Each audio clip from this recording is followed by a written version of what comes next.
Excuse me now, Harry is going to try to give this without a mic, and I want to make sure you're in the back here and hear. If not, he can speak louder because he's used to. Can't hear me? Move up front. He can speak louder. He used to go every year to Pearl Harbor on the Memorial Day and all that and give lectures, so kind of noisy over there. All right. Well, I'll let you know I've been here for about 35 minutes. I spent 20 minutes driving around the parking lot trying to find B6. I never did find it. I spent about 10 minutes walking around this building looking for the auditorium. I asked several people and they said, what auditorium? So, I don't know. Now, for those of you who remember when I was here last time, I had a cane. I don't have a cane now. I had two-leg operation. And the knee feels fine, but if any of you have any extra oxycodone, you let me know. Because I could use some. As my knee doctor explained, I got a brand new knee. It'll be here 100 years from now. I don't know if I want to be here 100 years from now, but my knee will be here 100 years from now. So I said, well, how come it hurts? And he said, well, you got to remember, you got a brand new knee, but 68-year-old tendons. I said, you can't replace the tendons? No. So I know nobody realizes it, but when you get older, you get arthritis. So I don't want to scare you, but I'm just letting you know. And my advice is don't have more than one operation per year. I had 3 last year. I'm getting ready to get a note from Medicare saying they're dropping me from the system. All right, well, enough of that. Our subject today is Churchill's Secret Army in World War II. Now, I must say I've been teaching well, first of all, do we have any World War II vets in this class? I know we have one. Any others? No, okay. Well, if they're World War II vets, I like to recognize them. Many of my students think I'm a World War II vet. I was alive during World War II, but I was a little young to be a vet. I don't even think I could really walk on that well by the time the war ended. All right, Churchill's Secret Army. I've been teaching the history of World War II for almost 20 years now at George Mason University. And I knew about the SOE, but I really didn't know that much about the SOE. It was a secret organization. They came back after the war and they didn't talk. So nobody really knew about them. It was only in the 1960s that the first book appeared. And then, 70s another couple of books appeared. In the 80s and 90s, more books. And now there seemed to be a flood of books on the SOE. But these guys were really important. They're all over Europe. There are about 12 or 14,000 of them. I say guys, or men and women. And the history of the SOE really has not been written. If I was starting out again as a young man looking for a PhD dissertation in European history, I might do one on the SOE because there are a lot of records and not too much has been done for them. A lot has been done in terms of individual members, but not in terms of the entire organization. All right, so Churchill's Secret Army. Now, Europe in 1940. England is not doing too well. Germany has overrun Norway, Denmark, the Netherlands, Belgium. Northern France is under direct occupation. Southern France, Vichy France, is virtually a German ally. Spain is fascist Franco, German ally. Portugal's under Salazar, fascist, German ally. Italy, a German ally. Germany controls Czechoslovakia. Germany controls Austria. Germany controls half of Poland and East Königsberg and the East Prussia. So Germany by 1940 has essentially won the war.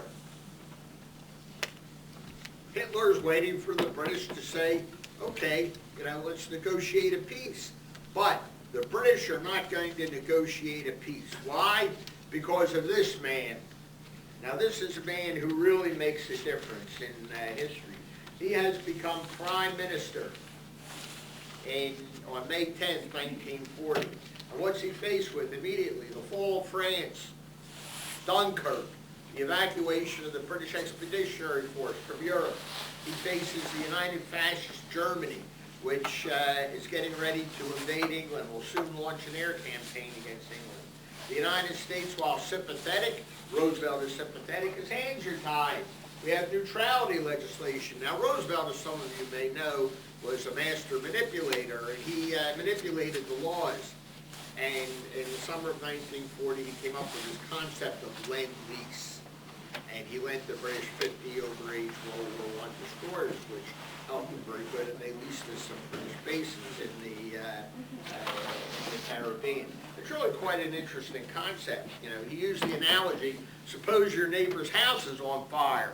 What are you going to do? Say, I can't help you? I'm not going to give you my hose? I'll let your house burn down? He said, no, you lend him the hose. Then after the fire's out, he gives you back the hose. So that's what we're going to do. We're going to lend the British some tanks and aircraft and jeeps and some old destroyers. After the war's over, they're going to give it back, right? Sure. That's what the British are going to do, send back those tanks, those aircraft, and those jeeps. But he came up with this concept of lend-lease. When he first announced it, the reporters came in and they said, well, how soon can we get the material to Britain? And Roosevelt supposedly said, sitting at his desk, he gave his news conferences, sitting at his desk, and he said, well, we're going to get on it. He said, we're good, but it's going to take time. At that same moment, the whole ocean was thick with ships going to England, carrying lend-lease material. You got to admire Roosevelt, man, a master politician. Russia is a virtual ally of Adolf Hitler. They've signed a non-aggression pact in 1939. The Russians are giving the Germans everything they want, all the food, all the fuel, all the iron ore, all the manganese, all the tungsten, everything that the Germans need. You know, Stalin is shipping it to Hitler as fast as possible. Stalin thought, when he made that non-aggression pact with Germany, that that war in the West was going to go on the last time. Why not? The First World War went along a long time, and that the British and the French and the Germans would exhaust themselves. Once they exhaust themselves, the Russians are going to move in. Communist paradise. Well, France fell in 6 weeks. Who was really disappointed besides the French and the British? Joseph Stalin was disappointed. And now he's looking down the gun at a united Germany and a united Europe under Adolf Hitler. And who's that gun pointed at? Russia. He has read, or he's had his aides read, Mein Kampf. And all Mein Kampf talks about is Lebensraum. And where's Lebensraum? In Russia. Germany wants to create a large state with a large population, a resource base that will make it invulnerable to any British blockade in the future. In other words, Hitler wants to grow Germany, and not only to be the strongest power in Europe, but to be a power, a world power, that equal to the United States and Russia, and to England with its empire. Now you think at a time like this, Churchill becomes prime minister, you think he, might be a little overawed by all this? Well, you read his memoirs, and this is what he says on the becoming prime minister on May 10th, 1940, when the Germans are getting ready to invade. He says, thus, on the night of the 10th, at the outset of this mighty battle, I acquired the chief power of the state, which henceforth I wielded with ever-growing measure for 5 years and 3 months, a world war, at the end of which time, all our enemies having surrendered unconditionally or being about to do so, I was immediately dismissed by the British electorate for the conduct of their affairs.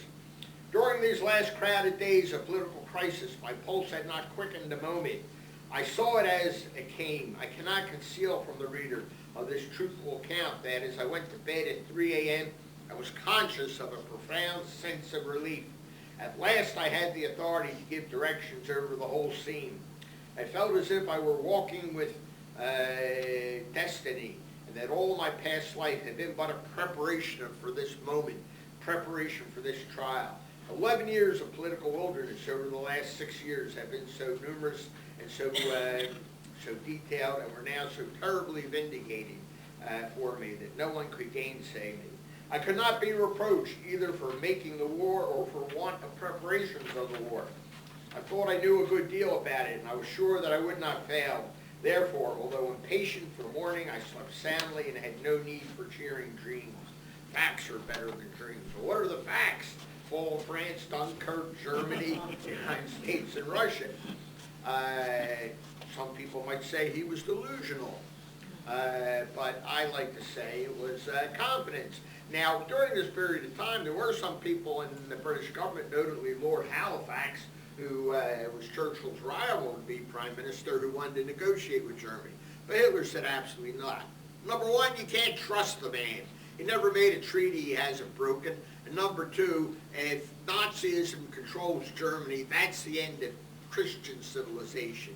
That's the end of democratic civilization. That means the extermination of large numbers of people in Europe. So Churchill isn't going to compromise with Hitler. He doesn't care. He's going to keep England in the war. And what his strategy is going to be is to keep England in the war and to bring the Russians and the Americans into the war. In other words, traditional English strategy. You bring in the two flanking powers.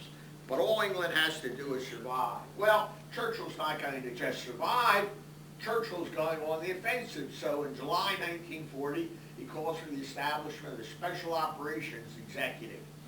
Now, the purpose of this was to encourage people in these countries that have been overrun to resist the Nazis. This is something that's always done in warfare. It's called guerrilla warfare. When you're faced with a large, overpowering enemy, you launch a guerrilla war. In other words, you can't face the enemy face to face. You don't have the troops, you don't have the munitions, you don't have the guns. What you do is you do pinprick attacks. You organize small groups and you attack the enemy that way. So this is the purpose of the Special Operations Executive. It's a secret organization. Men had to be slick, cautious.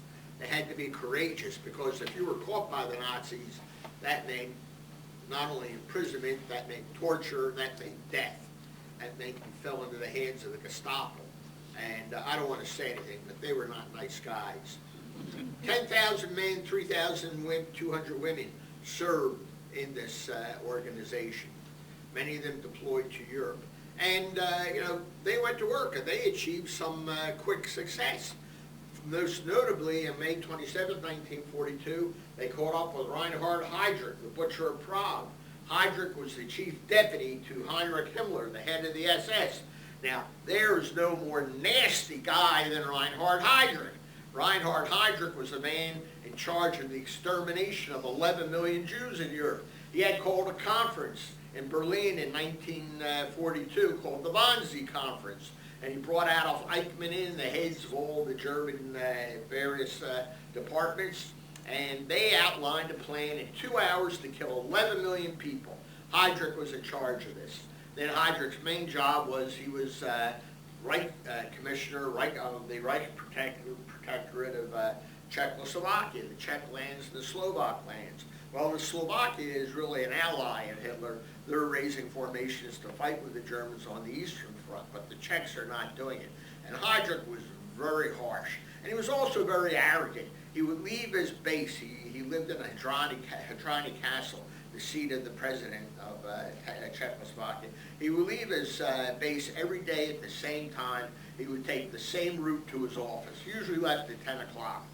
And he would drive in an open-air Mercedes-Benz car with one driver. No police escort, the top not down, and he would drive. He didn't have anything to worry about. He had overawed the Czech people. Well, what did the British do? They dropped 2 SOE agents in, and they tracked Heydrich, and they knew when he came around a certain corner, the car would slow down. So they waited for him there. Heydrich comes around the corner, the car slows down. First guy steps out with his machine gun, lifts it to fire at Heydrich. Heydrich sees him. The gun jams. Heydrich turns around, pulls out his pistol, tells his driver to stop. Now there's another man there, and as Heydrich is pulling out his pistol, he throws a grenade. The grenade actually bounced off the steering wheel and landed on the street, but it exploded, and Heydrich was caught in the blast. That doesn't stop Heydrich. Heydrich gets out of the car and starts chasing these 2 guys down the street. He didn't get very far. He only got about 20 or 30 feet, then he collapses. And he tells his driver to chase him. Well, his driver chased him, but his driver eventually lost them. At first, Heydrich's wounds didn't seem too hard or too difficult, but Heydrich gets blood poisoning, and he dies on June 4th. Hitler's absolutely furious. makes no difference that several 100,000 Germans, maybe 500,000 Germans have died by this period of war. Heydrich is close to him. He knows Heydrich. This is the first person who's in his inner circle who has died. So Hitler orders a ferocious retribution. They went to the village of Lidice in the Czech Republic, and they absolutely leveled the village. They leveled every house, they leveled every building in the village, they shot every man in the village, and they deported the women to concentration camps, and the children were dispersed around Europe to be farmed out to different homes. So it's estimated 15,000 people died. This was the way Adolf Hitler took and handled opposition. So Reinhard Heydrich, the butcher of Prague, 36 years old. He actually lived 35 years too long. All right, the organization of the SOE. It combined three existing organizations. It combined military intelligence, it combined intelligence in the Foreign Office and naval intelligence. The main purpose was sabotage. These were hands-on guys. They were going to go into Europe. Espionage, guerrilla warfare in all countries occupied or previously occupied by the Axis powers. They placed a man by the name of Hugh Dalton in charge. Now, Hugh Dalton's an interesting character. Hugh Dalton is a very bland individual. He's in the background. He's been a member of Parliament since 1924. He's a member of the Labour Party. He's an economist. He's been Minister of Economic Affairs, but he's in the background. Now, why does he place Hugh Dalton in charge? Well, Hugh Dalton had superb organizational skills. Dalton went around the British government and he told the Navy, I need this. He told the Royal Air Force, I need 6 Lysander airplanes. He told the Foreign Office, I need so many people with language capabilities. So he just went around and he put it all together. And again, he stays in the background. Nobody really knows very much about him, but he had carte blanche. Now, it's interesting, when this was formed, the Foreign Office, diplomatic people in the Foreign Office actually wanted to run this. They had their own espionage operation in Europe, and Churchill looked at the Foreign Office. He looked at Lord Halifax, who was in charge of the Foreign Office, and he laughed. He said, we don't need diplomats running this. What we need are criminals and thugs. And he brought Hugh Dalton in. Well, Hugh Dalton wasn't a criminal, he wasn't a thug, but he was a superb organizer. He knew how to pick. He knew how to pick good people. So Hugh Dalton was placed in charge. Never been a biography of him. We don't know very much about him. He actually stayed there for about 2 years, then he resigned, and he went back to the government doing his economic affairs. Never said anything after the war. He dies in 1962, and quiet as anything. I would have loved to have done an oral history with him. They recruit agents. They recruited agents, men and women. These are some of the agents they recruited here. Now, I'm not going to talk about the woman there right now. We're going to talk about her a little later. But the woman is Violet Sazebo, and she had a very famous career. Let's talk about some of the others. The man in uniform is Dennis Rake. He was recruited very early. He was apparently a drug addict and didn't do very well in the training, and they didn't want to deploy him. But this was very early in the organization, and he was fluent in French. He had good skills. You had to be good at a telegraph. You had to be good at sending messages. Everything is a Morse code. He was superb at that, and he really wanted to go. Well, he was deployed to France, one of the earliest agents deployed to France in early 1942. He was only there about 3 or 4 weeks when he's picked up by the Germans and he's thrown into jail. In jail, he's beaten, he's tortured. A Gestapo agent comes in and actually crushes his foot. But he doesn't say a word. He doesn't say a word. And after about 3 months in jail, somehow he gets out. He escapes, and he makes his way to Spain, and he gets back to England, and he reports what happened to him. And he's too badly injured. He never goes back again. He's dismissed from the SOE. He enlisted in the British Army, and he served in the Welfare Corps. of the British Army until he was discharged in 1946. But he was a very courageous man, but he was one of the earliest agents, and he showed the danger of going into occupied France. The next man that you see here is Hugh Dericourt. Dericourt is an interesting character, somewhat of a rake, somewhat of checkered past. Again, fluent in French. He seemed to pick up all the skills of camouflage, of parachuting, all the things they wanted their agents to do. But he had a checkered past.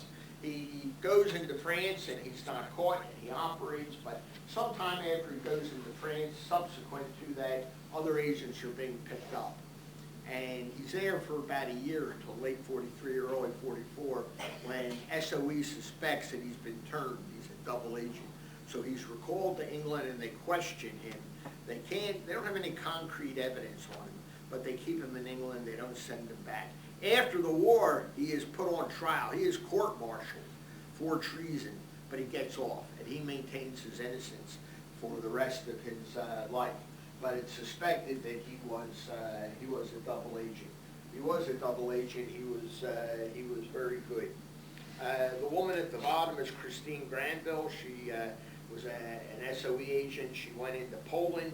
She was celebrated not only for her exploits in intelligence and the regular warfare against the Nazis, but the fact that she survived. She lasted for 3 years in Poland. She became one of the longest-serving SOE agents in Europe. Very, very capable woman. Now, when the SOE agents were selected, they were, they talked to them, they investigated their background, they were taught survival skills, and then they came to Lord Montagu's Bewley estate in North Hampshire for final training. Now, we have a link on here that will take us to a video which hopefully will work.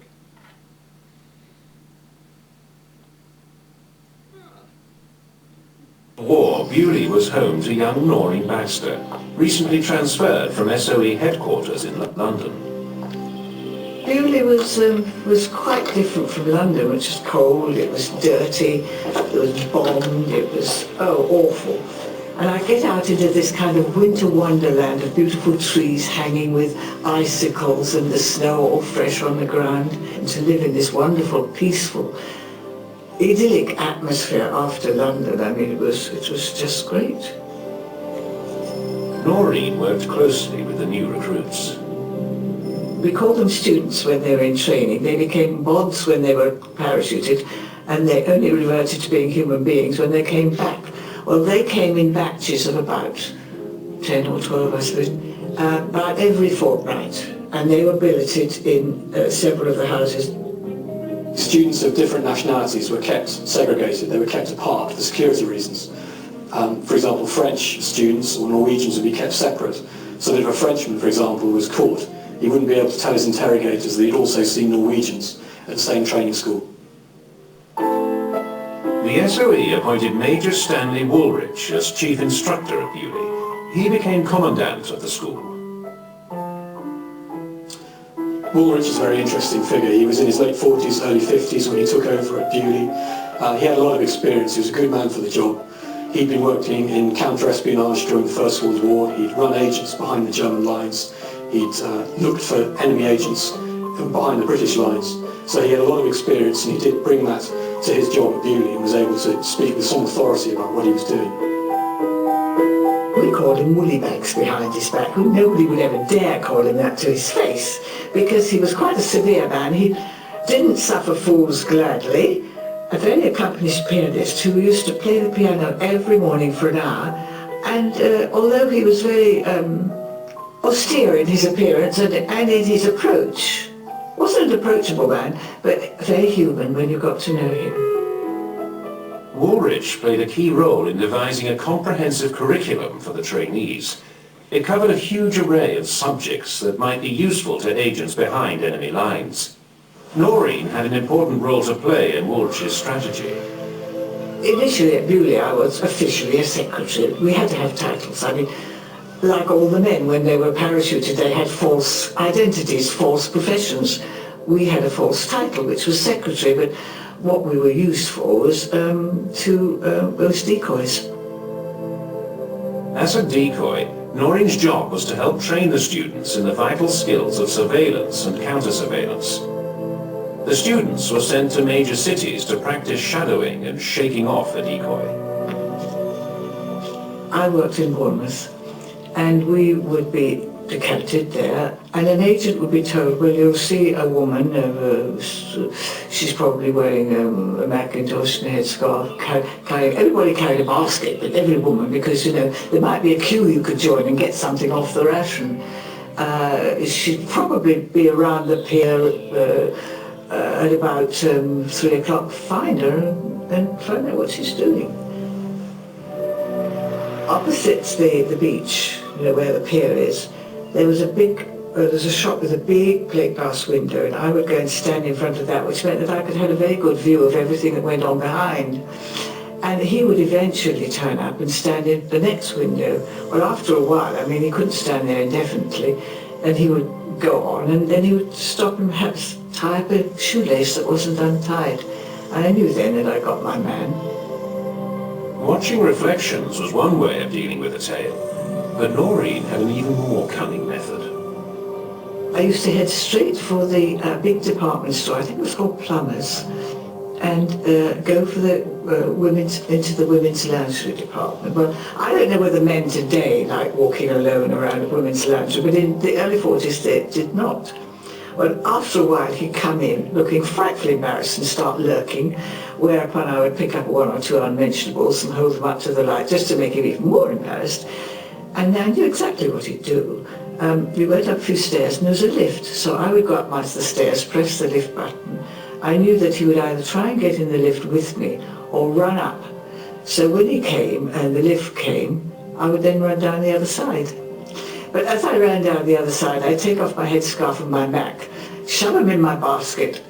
By the time he found out what had happened and come to the top of the stairs, I'd disappeared.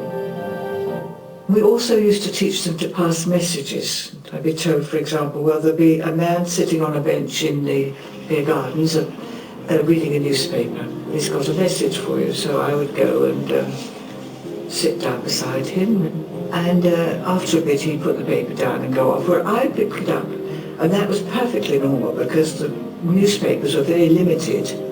Everybody read, it was read by at least 12 people, so if you saw a newspaper you picked it up and read it. And inside there would be a message. And we also did the same thing in telephone booths, and he would go in, look through the book and make a call and come out. And as we were terribly polite in those days, he'd say, I'm so sorry to have kept you waiting. Mr. Harris. I'd say, oh, it's perfectly all right. Okay, Mr. Harris. We learned to speak without moving our lips, and I would go in and I would go through the book and find H. Harris, there'd be a message, take it out, make a fictitious phone call and leave. And also jumping on and off buses, you know, leaping off and knowing that they couldn't leap off after you because it was going too fast. That was easier in the metro, but we didn't have a metro in Bournemouth. By early 1941, Britain was under attack from the might of Nazi Germany. Churchill urgently needed his secret army of men and women behind enemy lines. At the SOE school at Bewley, the pressure was on to finish training agents. SOE's recruiters were obviously looking for people who were reliable and who could handle themselves in enemy territory, who didn't like loose talk. One of the ways in which they could test an agent's sense of security was to set up a honey trap where a young lady would perhaps approach a male agent while he was out of hours, and they would get talking and she would quietly ask him what he was up to, and if he did start talking about what he'd been up to and what he'd been training and what his plans were, perhaps that he'd go into enemy occupied territory. That unfortunately was perhaps the end of his SOE career. It was Noreen Baxter's job at Bewley to test an agent's ability to remain tight-lipped. Noreen was a honey trap. I remember one. He was a Dane. He was a gorgeous Adonis, absolutely lovely. And he became frightfully sentimental. I think he's sort of taken by me. I must say I weighed about 12 kilos less and I didn't have white hair. And he said, could we meet on Sunday? I said, yes, of course, it'd be lovely. We could spend the day together. And he said, knowing full well I could never meet him on the Sunday. And then I said, well, yes, but what happens afterwards? I mean, you know, it's all very fine, but where are you going? Will you be here? Where are you going? And in the end, he told me. And so the next day, if they talked, they all had an interview with Woollybags before they left. If they had talked, the door would open and I would come in and Woollybags would say, do you know this woman? And of course they knew they'd been betrayed. Well, this day, and I remember he looked, and the look of surprise, and then terrible pain almost, and then horror. And he just said, you bitch. Well, no woman likes being called a bitch. And I was a bit upset, and Woollybags was very nice. He said, look, there's no point in being upset over this. If he can't resist talking to a pretty face over here, he's certainly not going to resist when he gets over there. And it won't be his life, it's many others who will have their lives in danger. One man who succeeded in meeting all the criteria for an SOE agent was Frenchman Henri Diacono. He was to be trained for one of the most deadly jobs behind enemy lines. The most dangerous job was the wireless operator. His expectation of life was 6 weeks. They were told that they had 50% chance of coming back. Our training to be a wireless operator lasted at least something like 3 months. The main thing, of course, was to learn Morse. And during 3 months it was Morse, Morse, Morse, Morse, Morse every day. And in the end, you could hear a bird singing. He was saying something in Morse. Every noise you heard was Morse. Also identified as having great potential was Frenchman Robert Maloubier. He was to specialize in explosives and sabotage. I trained first with parachute school, and then I think I went to Hertford, which is demolition school. And then we were taken to what they call common machinery, which means learn where exactly to set the charge. And we spent about 4 weeks doing that, and blowing lots of pieces of metal and machinery and all this and all that, and having good fun.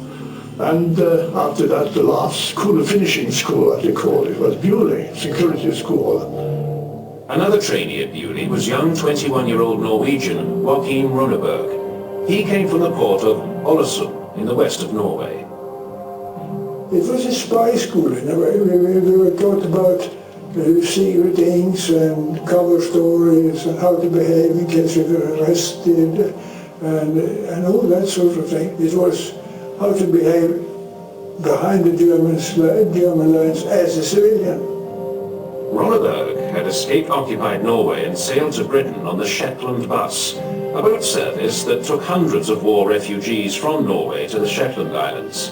From here, he travelled to London, where he was put in touch with the SOE. I felt that to live in Norway under German occupation it wasn't a life at all. So I decided I wanted to go out and help in the fight for freedom and go to Britain and report for duty. All right. That's Bewley. That's the finishing school. They like to use natives. French natives would go to France, Norwegian natives would go to Norway. They kept them separated at Bewley, so if one was caught, they couldn't really talk about what was happening in Holland or Belgium or whatever. They kept them separated, but they always liked to use natives. And they had to be trained in many different specialties. And again, the most dangerous specialty was the one for communication officers. So they had intense training. They were trained in disguise. You see the two gentlemen here? That's actually the same man. And he was a British actor, and he'd say, well, look, you don't need a false wig or a false mustache. All you need is just glasses, part your hair in a different way, dress in a different way, walk with a different gait, and and you could be disguised. They had to be trained in hand-to-hand combat. They had to be trained in what's the best way to derail a locomotive, a railroad, and they had to be trained as parachutists. Now, when you parachuted from a plane into France, they dropped you as low as possible, probably 500 feet. The idea was you jump out, the chute pops, and you hit the ground. They don't want you floating down too long. Now, hopefully the pilot doesn't have you at 350 feet, because if you drop out at 350 feet, what happens is you drop out and you hit the ground first, and then the chute pops. Not a good idea. So they just, they had to be trained. And they did this in the dead of night. It was pitch dark. Incidentally, one of the men who trained the saboteurs at Bewley and was in the SOE was a man by the name of Kim Philby. Anybody ever hear of Kim Philby? Okay, he was a Russian spy. And after he left SOE, he went to work for MI5, Military Intelligence 5. He worked there for 20 years. He passed everything on to the Russians. Well, a lot of the success of SOE depended on communications. They had to get instructions from London. They had to radio back information to London. In communications, these radios were open to interceptions. They didn't use very sophisticated codes. They used very basic codes. And the Germans broke these quite readily. And the agents didn't have a way of communicating without revealing their locations. Now the Germans, had a method of communication in enemy country where they would communicate in like 2 or 4 or 5 second bursts. They were called burst communications. But the British, these guys could be on the air for 15 minutes. The Germans would have listening stations all over the place, and all you needed to do was to pick up the communication from 2 or 3 listening stations. They had you triangulated, then they were on the way. Okay, the radios in those days weren't as user-friendly as cell phones. Radios weighed about 40 pounds. They were easily concealable. That's what they told the agents. In a briefcase, imagine lugging this thing around. They required some very heavy batteries. Once the agents got on the ground, they were supposed to train the resistance group in the use of these radios and the ins and outs of the radios. But the clandestine radios were very primitive by our standards. Now, another way of getting these guys into Europe was they flew them in something called the Lysander. The Lysander was a slow-moving plane capable of landing and taking off in rough terrain. This plane would fly in at night, would fly in very close to the ground, maybe no more than 200 or 300 feet off the ground in a very black night. It would land at a prearranged location. The agents would jump out, usually be met by someone in the resistance, and another agent would get on, or communications, or they put something on the plane, and the plane was going. But these were painted totally black, and the Nazis had a hard time locating them. Nazis actually did find Lysander, captured in late 1942, and put it on a truck to take it back to Berlin. But somehow that truck was caught at a railroad crossing and hit by a train, and the plane was demolished. Whether or not that was an SOE operation or not, I don't know. This may have been a bad accident. All right, some of the major problems SOE faced is where are the resistance movements? How do you know it's a legitimate resistance movement? The Nazis would set up fake resistant movements and try to get SOE, and they knew all about SOE, to communicate with these fake resistance movements. And then what would happen would be the Lysander would land, or the agent would come in to meet the supposedly resistance group, and they would be captured. So first you had to identify the resistant group and find out if they were real, or they just weren't a Nazi front. And they had to maintain contact with them. And they had to instruct them on how to actually fight the Germans. Now, one problem these agents had is that the British government was very stingy. When these SOE agents went in, they would give them plastic explosives, but they really didn't give them enough to train them on how to use the plastic explosives. So a lot of these resistance groups sometimes didn't take these SOE agents too seriously, because they, they couldn't use the plastic explosive. Well, by late 1943, they were giving them what they needed. All right, now, these guys were trained in the use of special weapons. First of all, and I put this in for the benefit of the Smithsonian, a lot of these weapons were made in the workshop of the British Natural History Museum. In other words, they stopped preparing fossils, they started making weapons for the SOE. I thought that was a nice touch. Some of the weapons, the gun at the top actually started out life as a tire or a bicycle pump. I don't have the before picture, but you unscrew the end of it, then you put the end in the bottom, and this will take 6 bullets, and now you have a gun. They had regular hand grenades, and this is what I like here. This is what you need when you meet somebody on a dark night in the back alley who wants to mug you. You keep this thing. These are brass knuckles. I call them brass knuckles with an attitude. In other words, if the brass knuckles don't work, well, then you have this little thing to make it work. Now, the SOE agents, these guys were crazy. Some of them came up with an exploding rat. I think whoever thought of an exploding rat must have had some serious problems, even real mental health counseling.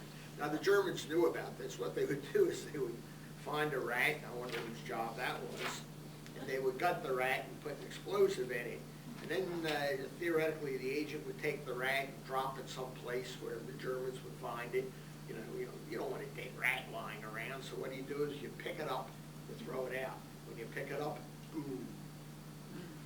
I don't think that was too successful. They would put knives all over their bodies, especially in their shoes. There's a knife that would go into a sole of a shoe. Coal. They would hollow out coal, put plastic explosive into the coal. You throw that into the furnace, and then you get quite a reaction. All the weapons came with instructions printed in the language of the area.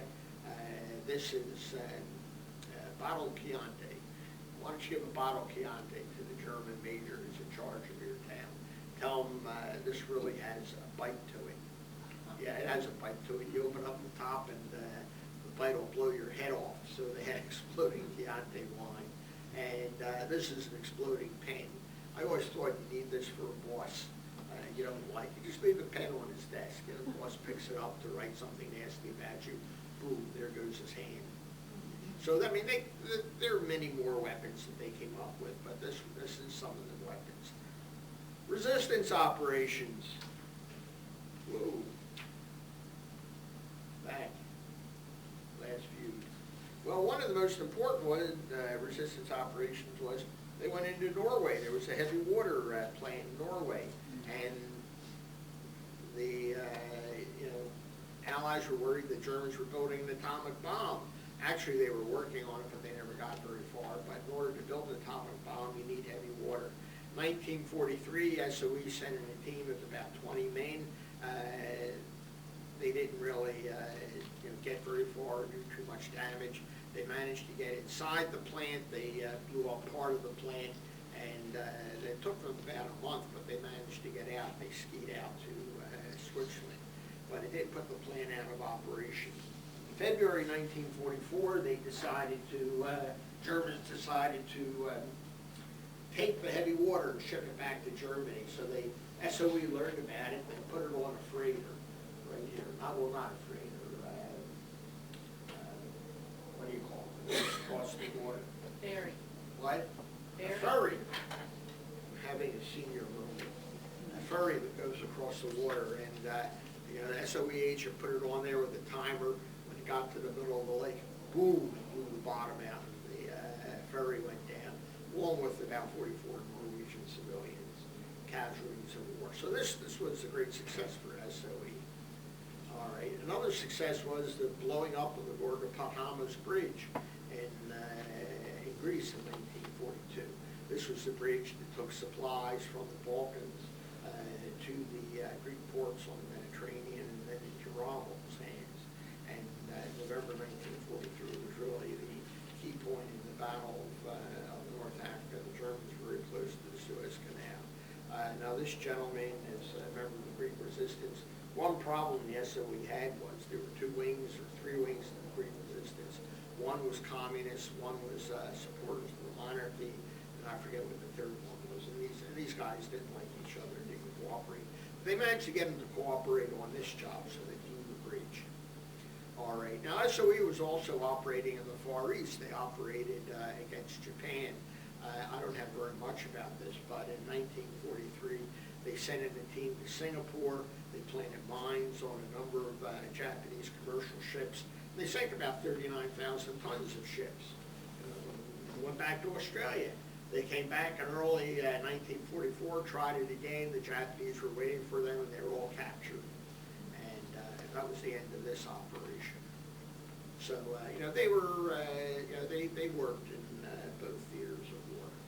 All right, women were an important part of SOE. Now, at first, SOE didn't want to employ women. That was considered to be too dangerous, just like having women in the armed forces. But, women could be very useful. If you had 2 men walking on the street of Marseille, let's say, by themselves, they would attract the attention of the German secret police, the German Gestapo. They would stop them and look for identification. And what were 2 men walking on the street doing? But if you had 2 women walking on the street, gabbing and talking and carrying baskets, that was normal. So women could go a lot of places that the men couldn't go and not draw attention to themselves. All right. Now, one of the most important women in SOE was this woman, Vera Akins. She worked in the SOE office in London. She started out as a secretary. Vera Akins was born in Romania. Her father was a German Jew. Her mother was from South Africa. So she grew up in Romania speaking German, Romanian, French, fluent French, and eventually English. And her English was absolutely impeccable. You would think she was a member of the upper class. She was a supremely intelligent woman, probably more intelligent than her boss, Mr. Buckmeister. And she was in charge of the female agents. She talked to them, inspected them, gave them instructions before they went into Europe. She made sure they knew what they were doing, Vera Akins. Vera Akins lived until about 2004. She organized an organization of SOE veterans. They would come together every year. She was responsible for that. She would look out after her, her agents. But she was tight-lipped. She never talked about it. The woman, the person who wrote this book, William Stevenson, met her once before she died, and she greeted him, brought him into the house, had a cup of tea, thank you very much, and goodbye. And that was as much as he got out of her. She did not talk to anyone. But she was very intelligent. She had to be careful, though, when she came into the organization. Her boss and the men in the organization they thought that she had a reputation of being difficult to manage. Difficult to manage because she would speak her opinion, and she was probably smarter than her boss and most of the men in the organization. Virginia Hall. Virginia Hall is interesting. Virginia Hall is an American spy who enlisted in the SOE, parachuted into France, had a very successful career in France for about 6 months, whereupon, well, actually more than 6 months, she was in France for about 15 months, operating in what was Vichy France. And eventually, the Germans came close to tracking her down, and eventually they did track her down, and they threw her in jail. Somehow she managed to get out of jail, and she walked to Spain on her own. Now, that's a remarkable achievement considering the fact she had an artificial foot. And she called that wooden foot Cuthbert. That was her name for a foot. And after she got out, she radioed back to SOE in London saying that she was walking to Spain, and she hoped to get there if Cuthbert wasn't too much of a problem. Now, they didn't understand who Cuthbert was or what Cuthbert was, so they radioed back, and they said, eliminate Cuthbert. But she managed to get back safely, and then she didn't go again. Violet Bushnell-Sabo, one very courageous SOE agent. They didn't want to deploy her. She was only about 5 feet war, but she turned out to be a crack shot. She met a French officer of Hungarian descent in 1940. They got married. They had a child, and soon after the child was born, her husband died. So by 1941, she offers her services to the SOE. She flew into France on June 7th, 1944. Was almost immediately captured by the Germans and thrown into jail. Eventually wound up in a German concentration camp. In September 1945, she was shot in the German concentration camp. Toward the end of the war, the Germans went around their camps and they selected out all these SOE agents and they eliminated them. Well, she was shot. Now, this is Pearl Worthington. Boy, now this was some gal. She was born and raised in France. Was a British subject. She was employed in the British Embassy in Paris before the war. After the war began, she escaped to occupied France, and then she went and joined the SOE. She was the best shot that SOE ever had. And when she went back to France in 1943, she worked with various resistance groups. At least 2 times, the Germans had her cornered. The German army had her cornered, and she shot her way out of both of those traps and managed to escape. When the first resistance group she was working with, the Stationnaire group, was crushed by the Germans. She was working for a man by name Maurice Southgate. She organized another resistance group. After that was crushed by the Germans, she organized a third resistance group. At one time, the Germans had as many as 8,000 men looking after her, trying to track her down, but she never got caught. And she remained in France until the end of the war in May of 1945, and she did immense damage to the German war effort. At the end of the war, she even took the surrender of several thousand Germans who were still in France. But one of the most successful SOE agents around, and the Germans tried everything they could. They couldn't grab her. Another very famous SOE agent is a woman from India, a Muslim from what will now be Pakistan, Noor Khan. The British were reluctant to use her, but she wanted to be used again. Spoke fluent French, had very good skills, communication skills, but communications was very difficult. She only lasted about 6 weeks when the Germans picked her up. They threw her in prison. She was tortured. She was beaten. She wound up in a concentration camp, and in September 1944, she was executed in the concentration camp. So she had a very short career. Now, there were some spectacular failures in SOE. No doubt about it. They weren't all successful. One or two of the greatest failures were Das Englandspiel, the England game. German counterintelligence agents captured agents operating in the Netherlands. And what they did is they made them send information back to England about where to land agents. Now, the British had prepared for that eventuality. If an agent was captured, there was a certain code that you had to use in the message at the beginning of the message. And if you were captured, if you were sending a legitimate message, use one code. If you're sending another message, use another code. Well, the guys who were captured in the Netherlands were sending back the messages. One especially with the code saying "I've been captured," and it was ignored by SOE in London. That was Vera Aiken's boss, Mr. Buckmeister, and Buckmeister would write back, send back to the agent, in a very irritable manner. Make sure you get the code right next time. Well, the reason the code was the way it was this guy had been captured. And they didn't do anything about it. And by the end of the war, the Germans had picked up about 50 agents in the Netherlands. So that was a spectacular failure. Another spectacular failure was the Prosper network. Same thing happened here. The Germans captured these 2 men, Francis Suttle and Gilbert Normie. They were tortured, and the Germans sent false messages back. Hundreds of local agents were arrested over the next 3 months. Now, this is one of the great unanswered questions as to why SOE ignored this. I mean, the messages would go through this Buckmaster and his secretary, Vera Akins. Vera knew what the problem was, but Buckmaster just dismissed her concerns. So, I mean, it's uncertain as to why that happened. I mean, Buckmaster was not interrogated, he was not charged. Some people say he was just dumb or incompetent, we don't know. But the result was a lot of dead agents because that rule was ignored. Another important operation that I don't have here was Operation Jedburgh.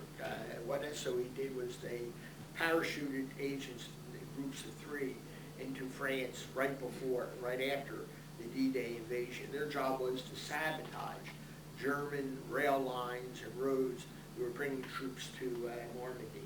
And that proved very successful operation. And General Eisenhower commented on it, saying it was a major contribution to the victory at Normandy and the fall of Germany. Now, when I put this measure together, I say the legacy of SOE is difficult to measure. That's because the final history has not been written of SOE.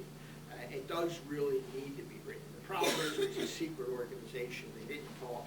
The books that have been published have been books about just individuals. I tend to think that they had really an important impact on the war. They tied down thousands, tens of thousands of German troops. They prevented munitions and supplies from getting where they needed to be. They prevented tanks and trucks going where they needed to be. So I think SOE had a major impact in the war. They certainly disrupted Nazi installations throughout Europe. And they attacked without warning. I mean, boom, they're there 1 minute and gone the next. They forced the Germans to divert their forces from forward positions in order to guard storage dumps, factories, prison camps, and railways. So I tend to think the impact was much greater than we know. But again, the final history has not been written. Now, anybody recognize this guy? Ian Fleming. Ian Fleming knew about SOE, he had worked with SOE, he wasn't a formal member of the SOE. That's Ian Fleming on the left. I don't know who that guy is on the right. I've heard of him, but I'm not quite sure who he is. But when he wrote his James Bond series, it was based on SOE. M in the James Bond series is Maurice Buckmaster, the man who ignored the messages coming back. And Vera Akins is Miss Moneypenny. So these were the 2 models. Vesper Lynn, who worked for SOE, was Christine Grant, who also appeared in the novels.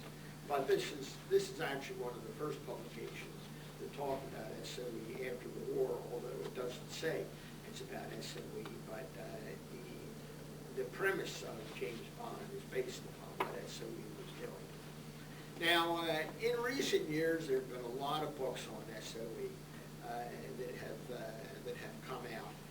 I have not read these books. The only one that I got a copy of and skimmed through is The Life and Secrets, the story of Vera Akins, and the Lost Agents of SOE. After the end of the war, she had an agreement with her agents, these were the women, that they would meet in a certain hotel in Paris after the end of the war. When the war ended, she went to that hotel, and she waited about 5 weeks, and they all showed up except about 30 or 31 were missing. Vera Akins spent the next year tracking them all down, and she went to Germany. She spent a year in Germany, and she found out what happened to all of them. She counted for all of them, except one woman. She couldn't find out what happened to the last woman. Mostly they had been captured, tortured, and shot, but she went through that list and tracked them all down. She saw that as her responsibility to the women that she had employed. This is another book about Vera Akins, Life and Secret, the story of Vera Akins, the Lost Agents of SOE. Very highly rated by Sarah Hill. All right. And that's it. Any ex-CIA guys here? No, I was not a member of SOE. A spectacular organization. If anyone's looking for a PhD dissertation topic, this is the one you got to do. All right. We don't know that much about it even today. It was secret. A lot still needs to be done. The paperwork is there. It's been declassified by the British government. These guys also work with the OSS. Anybody ever hear of the OSS? Okay, predecessor of the CIA. All right, so after the war, they were disbanded, and they just went back to their civilian occupations, and they faded away. Someone had a question. Yes? Just, was SOE disbanded? SOE was disbanded. Yes, MI5, military intelligence, stayed in operation, code-breaking and everything stayed in operation, but the British disbanded SOE. And they were all dismissed, and then they went back to their civilian occupations, and they never talked. Now again, later some books are going to come out, but maybe about 1% of the people who worked for SOE participated in a book, maybe 1/2 of 1%. So the history of this organization is largely not known, but they did cause problems. Yes? How close was Churchill with his, with Hugh Dalton? Did Churchill know what was going on? Oh, Churchill knew everything. Churchill was the master meddler, and he drove his generals crazy, he drove his admirals crazy, he drove SOE crazy. He was always telling them what to do. And one of Dalton's jobs was to say, well, thank you, Mr. Prime Minister, we'll consider that, knowing full well it was a crazy suggestion he would ignore it.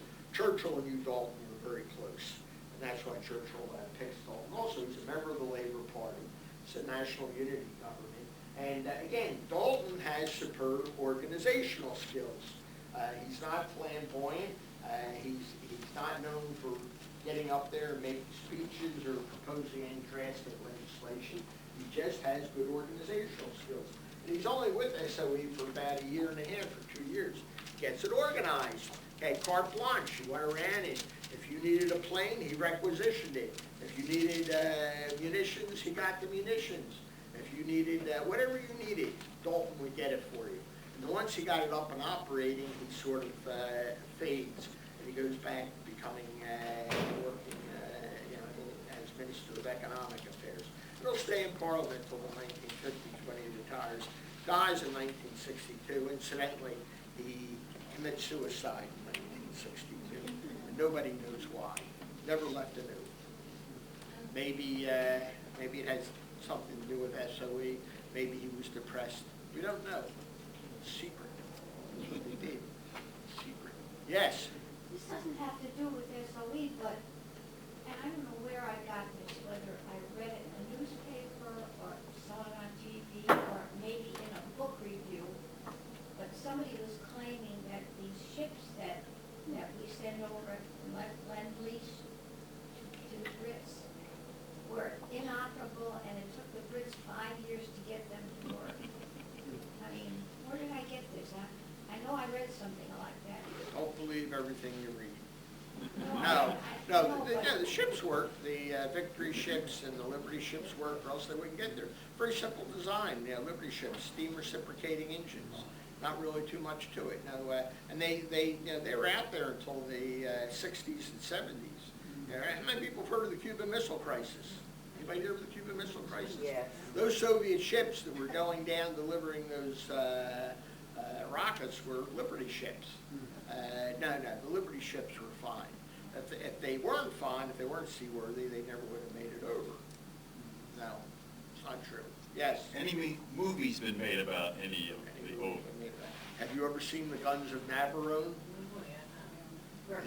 The Heroes of Telemark?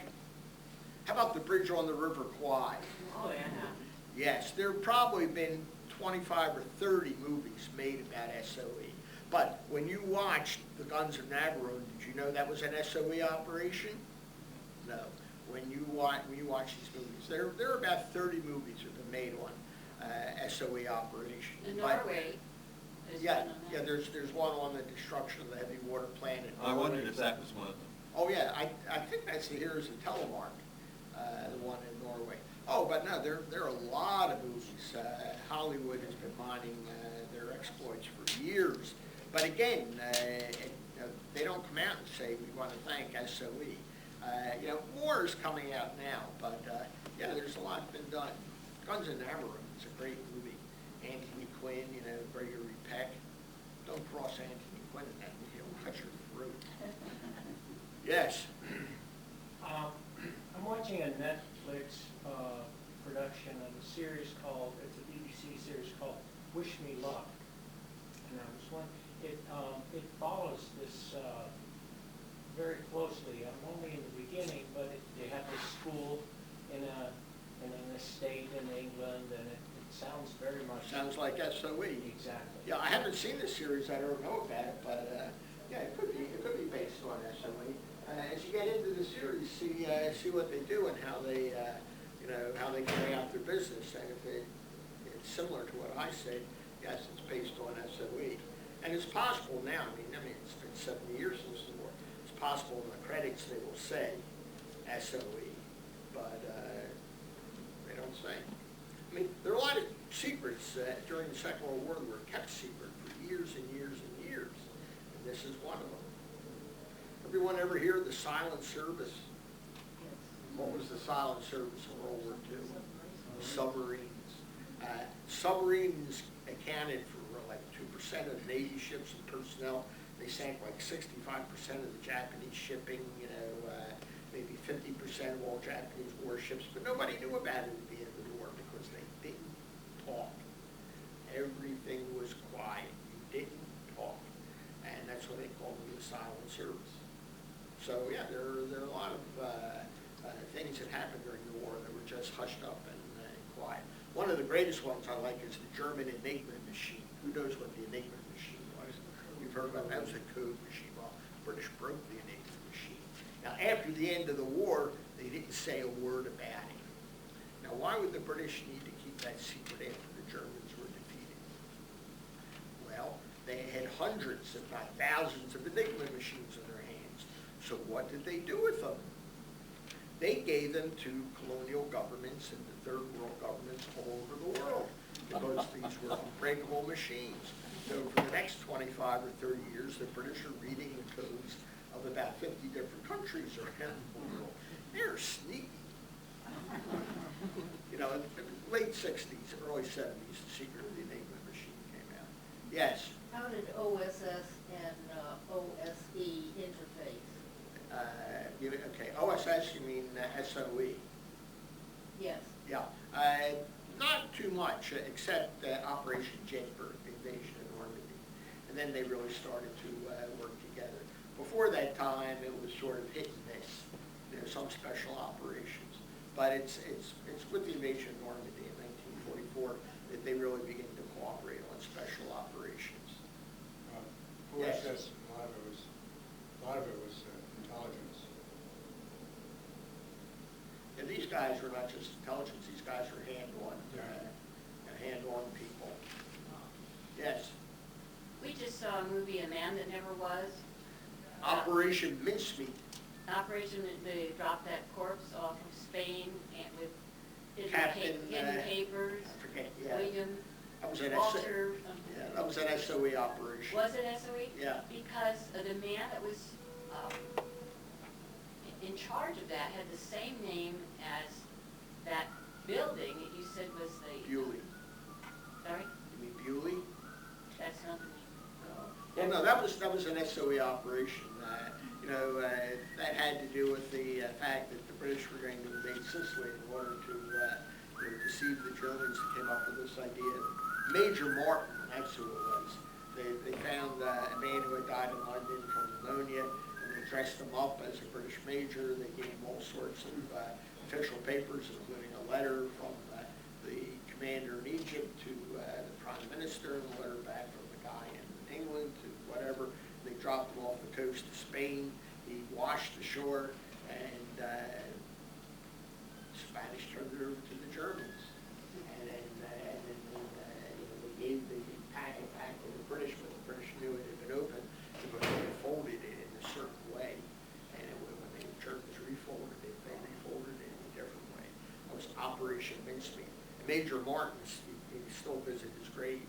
It's there, Major Martin. Yeah, these guys were nuts. Who would ever think of something like that? Do you remember who the head of that operation was? No. I thought it was Clifton Wade, but Oh, that's the Now, Clifton Webb made the first movie. The actor, but I don't know who the head of the operation was, but that was an SOE operation. You know, we just watched it and it made me think it might be this because in the movie they say Churchill personally approved it. Churchill had his hands in all sorts of operations. It's interesting that, Roosevelt, let the Army and the Navy do what they want. He set general guidelines, but he didn't operate and interfere in operational affairs. Stalin, at the beginning of the war, interfered in operational affairs. The result was a disaster. But by mid-1942, he kept his hands off them. Gregory Zhukov, who was head of the Russian Army, said, "Keep your hands off, or else I'm going to resign," which was very brave of Zhukov because Stalin had a way of taking care of generals who disagreed with him. But Stalin kept his hands off. Churchill, if you read your biography of Churchill or any accounts of Churchill, he was firing generals left and right. He was deep down in the details, and he was down in the details of SOE too.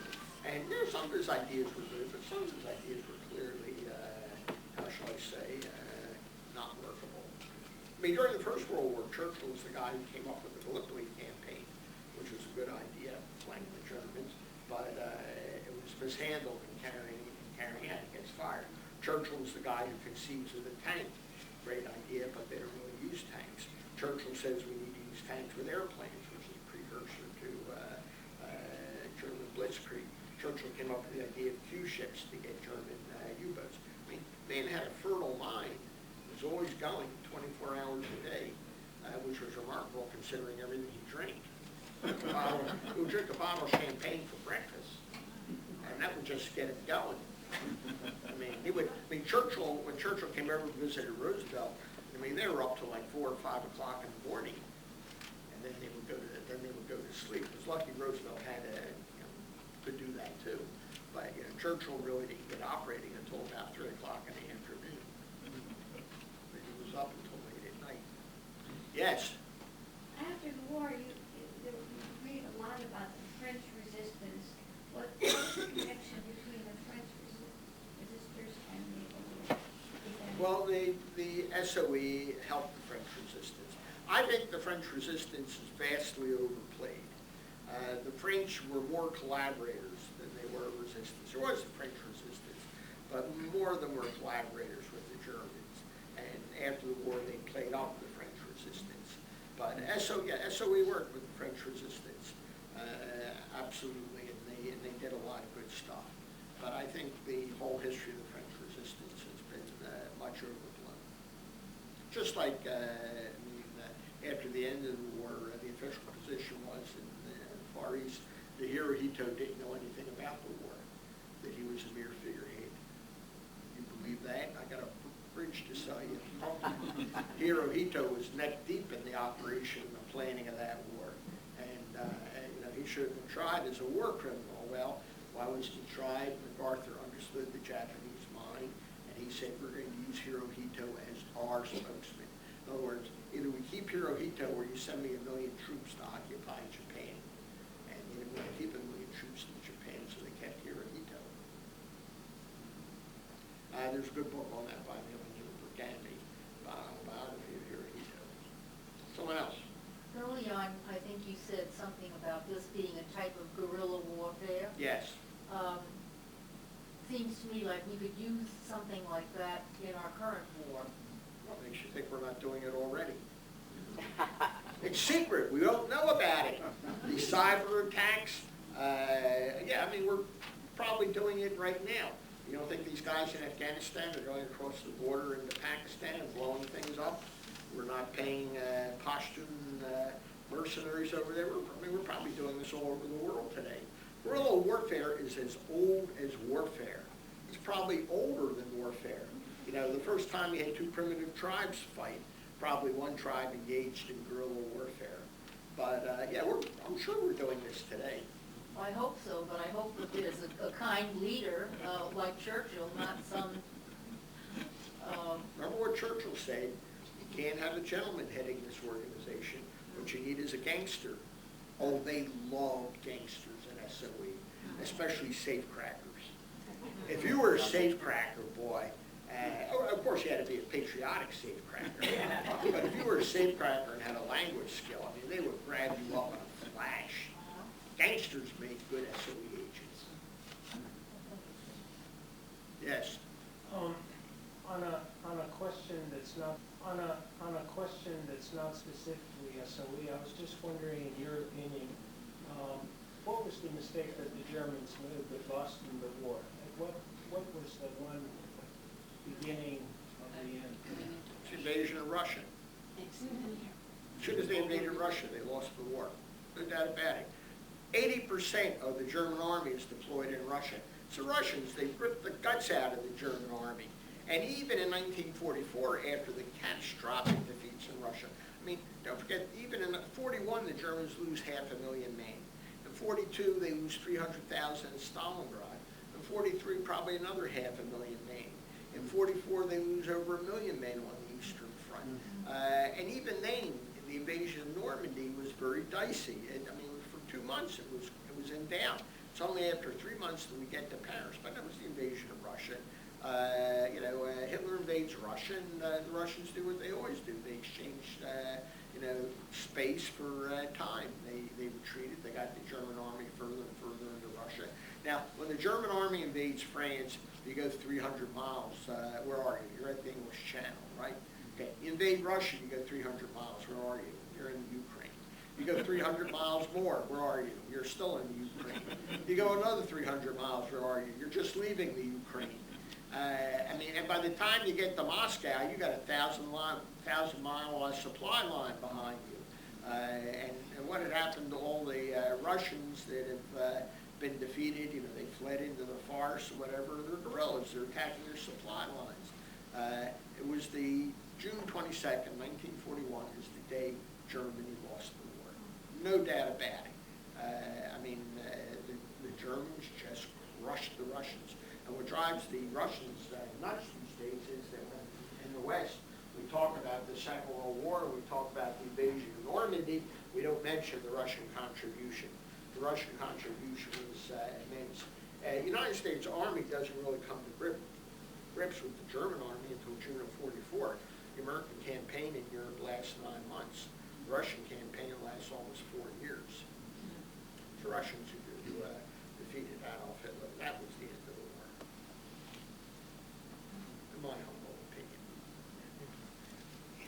Anyone else? All right, well, I appreciate you all coming.